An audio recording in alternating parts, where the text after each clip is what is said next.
Hello friends, कैसे हो आप सब लोग। होप आप सभी ठीक होंगे। तो मैं हूं आपका वरिंदर खजूरिया। तो आज का हमारा टॉपिक है जी इंडियन नेशनल मूवमेंट का फाइनल फेज। ठीक है, जो इसको गांधीयन एरा के नाम से भी रिप्रेजेंट किया जाता है, जो 1917 से लेकर 1947 तक रहता है। ठीक है, तो करते हैं स्टार्ट। ठीक है, तो ठीक है, आज का हमारा टॉपिक है जी मॉन्टेग्यू क्लेम्सफोर्ड रिफॉर्म ऑफ 1919, जिसको गवर्नमेंट ऑफ इंडिया एक्ट 1919 के नाम से भी बुलाया जाता है या मोंट फोर्ड रिफॉर्म के नाम से भी। ठीक है, तो देखते हैं वन बाय वन इसकी क्या क्या मेन चीज़ें हैं, क्या कुछ इसकी रिफॉर्म लाई इसने। ठीक है, तो इसका नाम क्यों पड़ा मॉन्टेग्यू क्लेम्सफोर्ड रिफॉर्म के नाम से क्यों जाना जाता है? तो क्योंकि जो एडविन मॉन्टेग्यू थे, ये secretary of state of India थे। कब से कब तक? 1917 से लेकर 1922। और लॉर्ड क्लेम्सफोर्ड जो वाइसराय ऑफ इंडिया रहे हैं 1916 से लेकर 1921 तक।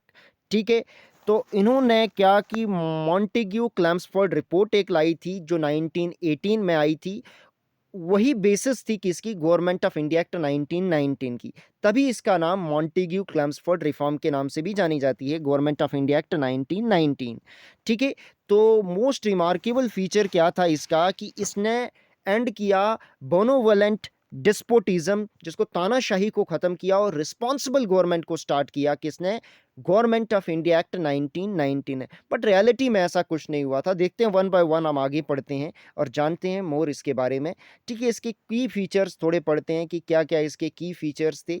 इसने की एसोसिएशन या ठीक है पार्टिसिपेशन इंडियंस की बढ़ाई, ठीक है, एडमिनिस्ट्रेशन में। ठीक है, और ग्रेजुअल डेवलपमेंट के हिसाब से आपको भारतीयों को क्या देनी है? सेल्फ गवर्निंग इंस्टीट्यूशन देना।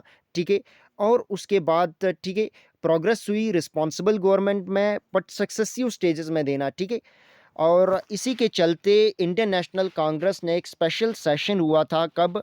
अगस्त 1918 में। और इसके प्रेसिडेंट कौन थे? सैयद हसन इमाम। सैयद हसन इमाम थे। सुप्रीम इंपॉर्टेंट पॉइंट है एग्जामिनेशन पॉइंट ऑफ व्यू से। ठीक है, और ये रिपोर्ट डिस्कस हुई थी वहाँ पे। ठीक है, इंडियन नेशनल कांग्रेस के स्पेशल सेशन हुआ था और जिसके प्रेसिडेंट कौन थे? सैयद हसन इमाम। नेक्स्ट हम पढ़ते हैं। ठीक है, इसके one by one main features देखते हैं। सबसे पहले प्रोविंशियल गवर्नमेंट देखते हैं। ठीक है, जो प्रोविंसेस में रही। ठीक है, जिसमें एग्जीक्यूटिव देखेंगे, एग्जीक्यूटिव देखते हैं। ठीक है, प्रोविंशियल गवर्नमेंट जिसमें एग्जीक्यूटिव की बात करें तो डायरेक्टी फर्स्ट टाइम इंट्रोड्यूस हुई थी। सुप्रीम इंपॉर्टेंट है, सुप्रीम इंपॉर्टेंट फैक्ट है कि डायरेक्टी वाज इंट्रोड्यूस। ठीक है, दो क्लासेस, डायरेक्टी मींस टू होता है। इसमें दो क्लासेस ऑफ एडमिनिस्ट्रेटर होंगे, एक तो एग्जीक्यूटिव काउंसलर होंगे और दूसरे होंगे मिनिस्टर्स। जो गवर्नर होंगे वो एग्जीक्यूटिव हेड होंगे प्रोविंसेस के। ठीक है, और सब्जेक्ट को जो ठीक है मेंबर्स हैं उनको डिवाइड किया गया, एक रिजर्व्ड लिस्ट में और एक एक रिजर्व्ड और दूसरी कौन सी थी? एक रिजर्व और दूसरी ट्रांसफर्ड। ठीक है, तो दो लिस्ट में सब्जेक्ट को डिवाइड किया गया। जो रिजर्व्ड लिस्ट में उसमें ब्रिटिश मेंबर आएंगे, ब्रिटिश मेंबर्स। ठीक है, तो इसके बारे में देखते हैं। ठीक है, गवर्नर जो होगा वो इंचार्ज होंगे किसके? रिजर्व लिस्ट के। ठीक है, और उनकी हेल्प कौन करेंगे? Executive counsellor. ठीक है, तो इसमें कौन कौन से सब्जेक्ट आ जाते हैं, जिसमें इस सब्जेक्ट के अंडर, इन ब्रिटिश मेंबर्स के अंडर कौन कौन से ठीक है सब्जेक्ट आएंगे वो देखेंगे। Law and order, supreme important, irrigation, finance, land revenue, ऐसे ऐसे क्वेश्चन भी आते हैं। ठीक है, सुप्रीम इंपॉर्टेंट इज दिस। ठीक है, नेक्स्ट हम देखते हैं। ठीक है, अब ट्रांसफर लिस्ट में जो कौन से आएंगे? इंडियन मेंबर्स आएंगे ट्रांसफर लिस्ट में। ठीक है, ये मेंबर्स इलेक्टेड मेंबर होंगे। ठीक है, और ये कौन इनको इलेक्ट करेगा? इंडियन पीपल इनको इलेक्ट करेंगे थ्रू फ्रेंचाइज। ठीक है, तो इनके ठीक है इन मेंबर्स के अंडर में कौन कौन से सब्जेक्ट आएंगे? ठीक है, जिसमें एडुकेशन है, लोकल गवर्नमेंट आ गई, हेल्थ है, एक्साइज है, इंडस्ट्री है, पब्लिक वर्क है। ठीक है, रिलीजियस इंडोमेंट्स आएंगे, ये सारे आएंगे। ठीक है, कौन कौन से? एक तो एजुकेशन। ठीक है, कौन कौन से आएंगे? एडुकेशन, लोकल गवर्नमेंट, हेल्थ है, एक्साइज है, इंडस्ट्री है, पब्लिक वर्क है, रिलीजियस इंडोमेंट्स आगे। तो ये सारे किस में आएंगे? किसके? इंडियन मेंबर्स के अंडर आएंगे। ठीक है, नेक्स्ट हम देखते हैं। ठीक है, इंडियन मेंबर जो रिस्पॉन्सिबल होंगे पीपल के लिए। ठीक है, जो इलेक्ट करेंगे थ्रू लेजिस्लेचर। ठीक है, तो उसके बाद हम देखते हैं इन्हीं के बारे में। ठीक है, जैसे कि हमने देखा था किस केस में, जो रिजर्व लिस्ट के अंडर में क्या है, जो एग्जीक्यूटिव काउंसलर्स जो होते हैं वो रिस्पॉन्सिबल होते थे किसके, रिजर्व लिस्ट में। बट इस केस में एग्जीक्यूटिव काउंसलर ऐसा नहीं करेंगे, ऐसा नहीं होगा, ठीक है। और जो secretary of state and governor general या वाइसराय होंगे वो इंटरफेयर कर सकते हैं इस मैटर में, जो रिजर्व लिस्ट में आते हैं उसमें मैटर में वो इंटरफेयर कर सकते हैं। कौन कर सकते हैं, secretary of state for India and governor general या वाइसराय वो, ठीक है। नेक्स्ट हम पढ़ते हैं लेजिस्लेचर, पढ़ते हैं। हमने एग्जीक्यूटिव देखा, किसमें, प्रोविंशियल गवर्नमेंट में हमने एग्जीक्यूटिव देखा। अब हम देखेंगे, ठीक है, लेजिस्लेचर में, ठीक है।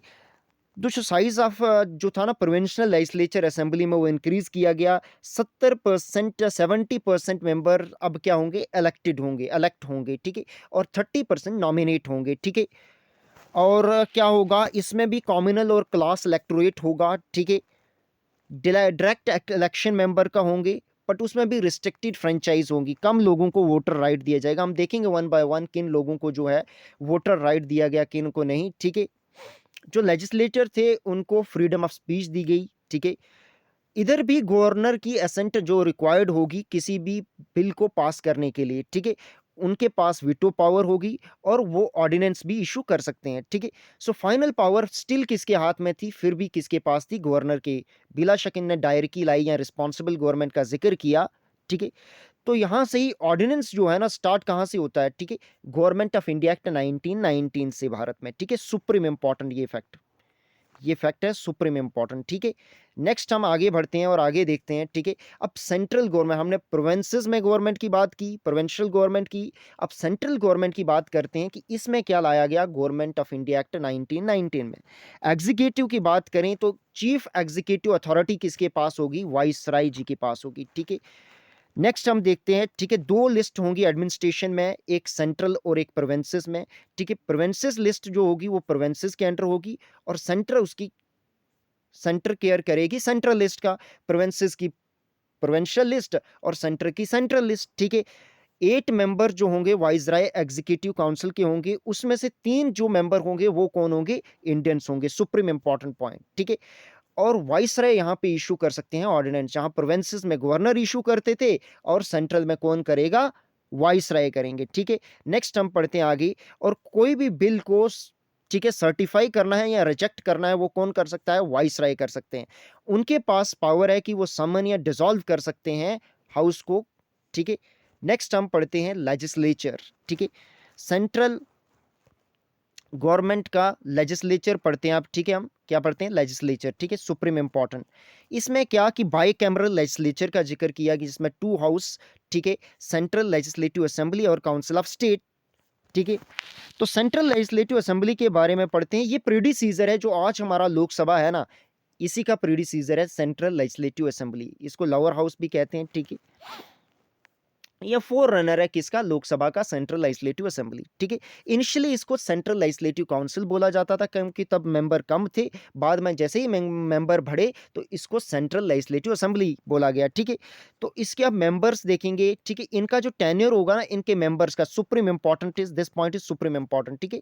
वो कितना होगा, 3 ईयर का रहेगा, सुप्रीम इंपॉर्टेंट, ठीक है। नेक्स्ट हम पढ़ते हैं वन बाय वन कि लेजिस्लेटिव असेंबली में, सेंट्रल लेजिस्लेटिव असेंबली में टोटल कुल मिला के कितने मेंबर होंगे, ठीक है। वो मेंबर होंगे, ठीक है, 145 टोटल मेंबर हैं, ठीक है, होंगे। और जिसमें क्या है 41 नॉमिनेटेड मेंबर और 104 जो होंगे इलेक्टेड मेंबर्स, ठीक है। वन बाय वन हम इसके अंदर भी देखेंगे कौन कौन सी, ठीक है।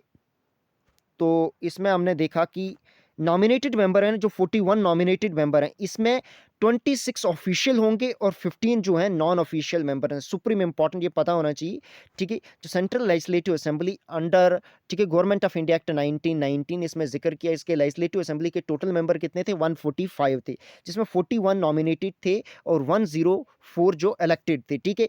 जिसमें नॉन नॉमिनेटेड मेंबर जो थे ना, उसमें भी देखा जाए तो उसमें 26 जो होंगे ऑफिशियल और 15 जो होंगे नॉन ऑफिशियल, ठीक है। और दूसरी तरफ 104 जो इलेक्टेड मेंबर्स हैं उसमें, ठीक है, 52 जो मेंबर्स थे वो क्या होंगे, जर्नल मेंबर थे, ठीक है। 30 जो हैं मुस्लिम्स मेंबर हैं, 9 यूरोपियंस हैं और 7 लैंडलॉर्ड्स 7 कौन से लैंडलॉर्ड्स और 4 रिप्रेजेंटेटिव ऑफ कमर्शियल कम्युनिटी के होंगे और 2 मेंबर्स जो होंगे वो सिख कम्युनिटी के होंगे। ठीक है, सुप्रीम इंपॉर्टेंट। ठीक है, यही जानकारी। नेक्स्ट हम आगे बढ़ते हैं। ठीक है, काउंसिल ऑफ स्टेट की हमने बात की थी, तो council of state upper house और ये प्रेडिसीजर किसका है, प्रेजेंट डे राज्यसभा का, या फोर रनर किसका है, राज्यसभा जो प्रेजेंट डे में। ठीक है, इसके जो मेंबर होंगे इसमें सिर्फ मेल मेंबर्स होंगे। सुप्रीम इंपॉर्टेंट इज दिस कि इसमें सिर्फ मेल मेंबर्स होंगे, फीमेल मेंबर की कोई पार्टिसिपेशन नहीं होगी। और टेन्योर कितना होगा, 5 ईयर का होगा। ठीक है, और कुछ सीट्स हर ईयर जो है वैकेंट हो जाएंगी। ठीक है, इसके बारे में देखते हैं, इसके मेंबर्स, इसके वन बाय वन। ठीक है, काउंसिल ऑफ स्टेट में, ठीक है, टोटल मेंबर कितने होंगे, 60। ठीक है, जिसमें 27 नॉमिनेटेड मेंबर हैं और 33 इलेक्टेड है। ठीक है, 27 नॉमिनेटेड मेंबर में 17 ऑफिशियल मेंबर रहेंगे और 10 जो है नॉन ऑफिशियल मेंबर रहेंगे। ठीक है, और 33 इलेक्टेड मेंबर्स में कितने, 16 जो हैं वो जर्नल मेंबर हैं, 11 जो हैं वो मुस्लिम हैं। ठीक है, होंगे, और 3 European and 1 Sikh. Supreme important is about council of state, 60 members होंगे इसमें। ठीक है, 27 नॉमिनेटेड और 33 elected. Supreme important from your examination point of view. ठीक है, नेक्स्ट हम पढ़ते हैं इसी के बारे में। ठीक है, अब देखते हैं कि कौन कौन वोट दे सकता था इलेक्शंस में, चाहे वो प्रोविंसेस के हों चाहे वो सेंट्रल के हों। ठीक है, तो जो फ्रेंचाइज थी, हमने पहले भी बोला, वो रिस्ट्रिक्टेड थी। ठीक है, वोटर्स जो लैंड रेवेन्यू देते थे ₹50 एनुअली, तब रुपी की वैल्यू अच्छी थी। ठीक है, आज के मुकाबले नहीं।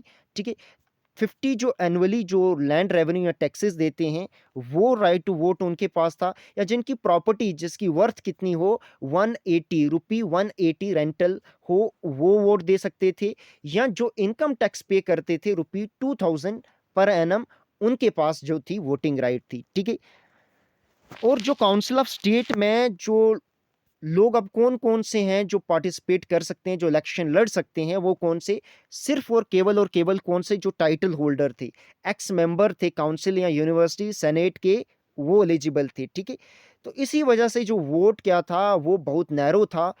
तो अब लोअर हाउस जो आज का प्रीडिसीजर लोकसभा था, तब क्या सेंट्रल लेजिस्लेटिव असेंबली था, उसमें 9 लाख टोटल वोट थे। ठीक है, और अपर हाउस में जिसमें सिर्फ मेल मेंबर के पास राइट टू वोट भी था, वो कितने थे, या पार्टिसिपेशन मेंबर ले सकते हैं, वो कौन से थे।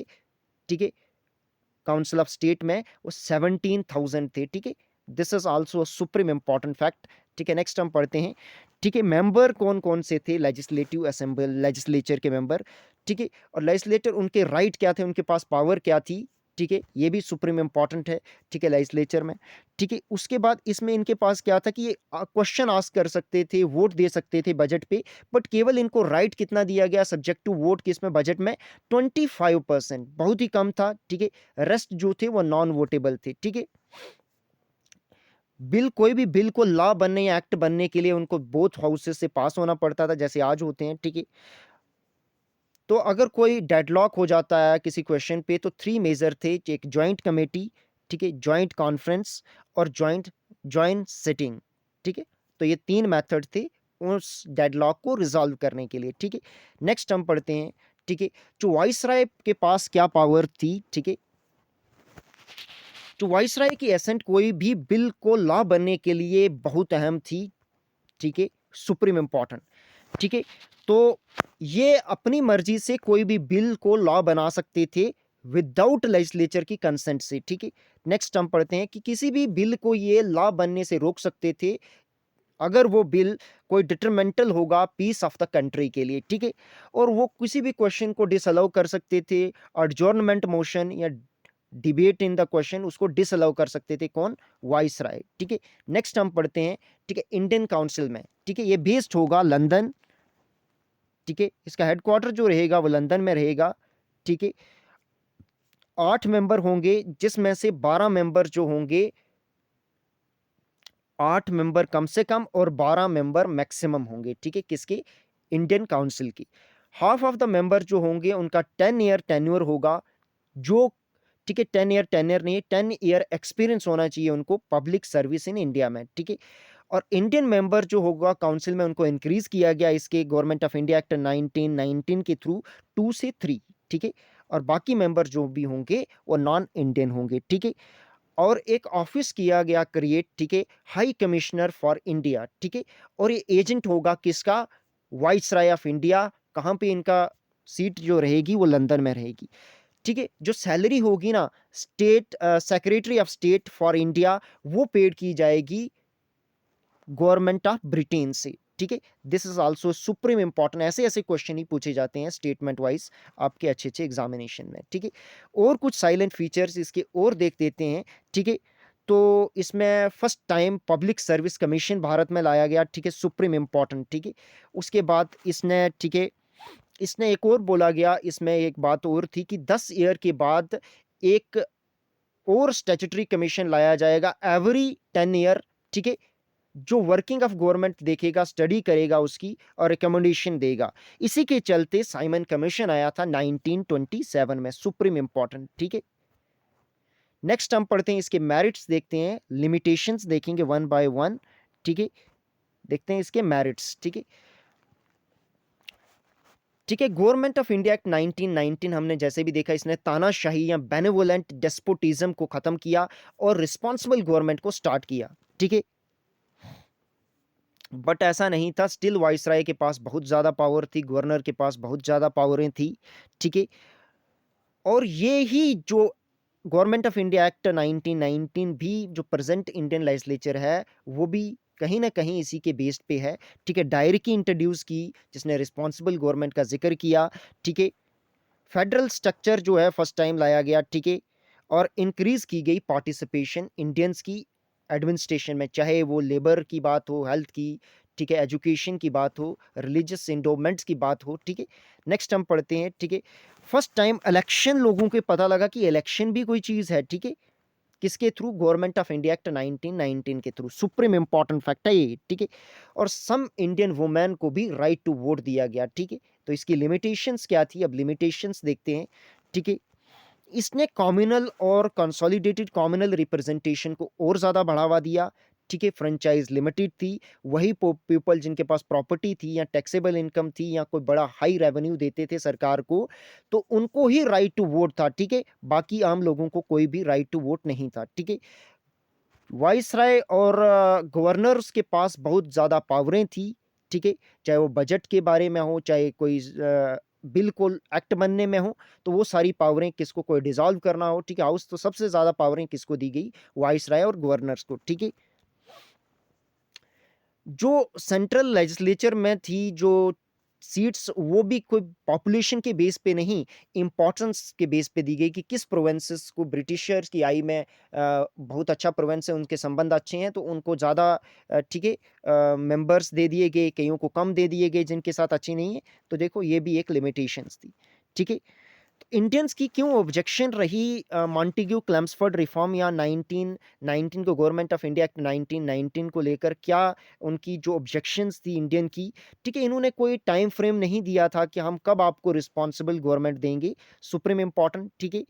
तो जो गवर्नमेंट सिर्फ केवल जो गवर्नमेंट डिसाइड करती थी कि क्या हमें प्रोवाइड करना है, क्या नहीं करना है, ठीक है। इंडियंस को कोई भी मतलब राइट नहीं दिया गया। इंडियंस के लिए गुड क्या है, बैड क्या है, वो कौन डिसाइड करते थे? ब्रिटिशर्स, ठीक है। ये भी इंडियंस को अच्छा नहीं लगा, तो ये भी ऑब्जेक्शन कर रहे थे, ठीक है। तो ये थी, आज हमने पढ़ा गवर्नमेंट ऑफ इंडिया एक्ट 1919, ठीक है। इसके बारे में हमने इसके मेरिट्स देखे, लिमिटेशन देखी, इंडियन ऑब्जेक्शन देखी, ठीक है। उसके बाद इसने हमने इसके फीचर, साइलेंट फीचर्स देखे वन बाय वन, ठीक है। चाहे वो सेंट्रल, ठीक है, काउंसिल ऑफ स्टेट देखा, ठीक है। हमने इसके ठीक है, लेजिस्लेटिव असेंबली देखी जिसके 145 मेंबर हैं, इसमें इलेक्टेड और नॉमिनेटेड मेंबर देखे, ठीक है। सेंट्रल गवर्नमेंट एग्जीक्यूटिव लेजिस्लेचर हमने देखा, ठीक है। हमने देखा जी प्रोविंशनल गवर्नमेंट देखी, जिसमें हमने ट्रांसफ़र सब्जेक्ट की बात की, ठीक है। एग्जीक्यूटिव में, ठीक है, रिजर्व लिस्ट और ठीक है, और क्या ट्रांसफ़र लिस्ट की बात की हमने, ठीक है। कौन जो ट्रांसफ़र लिस्ट में उसमें इंडियन मेंबर होंगे, इसके मेंबर्स देखे वन बाय वन, ठीक है। तो हमने देखा मॉन्टेग्यू क्लेम्सफोर्ड रिफॉर्म ऑफ 1919, इसी को गवर्नमेंट ऑफ इंडिया एक्ट 1919 के नाम से बुलाया जाता है या मोंटफोर्ड रिफॉर्म के नाम से, ठीक है। तो हमने बहुत ही डिटेल के साथ one by one each fact जो भी आपके एग्जामिनेशन में पूछे जाते हैं, उनको हमने इनकैलकुलेट किया है इसमें। अगर आपको ये वीडियो अच्छी लगी तो लाइक करें, कमेंट करें, सब्सक्राइब करें हमारे चैनल को और अपने फ्रेंड लोगों के साथ ज़्यादा से ज़्यादा शेयर करें, ताकि वो भी इसका बेनिफिट ले सकें। ठीक है? तो दोबारा से मैं आपसे आग्रह करता हूँ कि अगर आपको ये वीडियो अच्छी लगी, अपने फ्रेंड लोगों के साथ शेयर करें और कमेंट ज़रूर करें, ताकि हमें मोटिवेशन मिलती है कि कोई तो देख रहा है। ठीक है? तो ठीक है, धन्यवाद। Thank you for watching.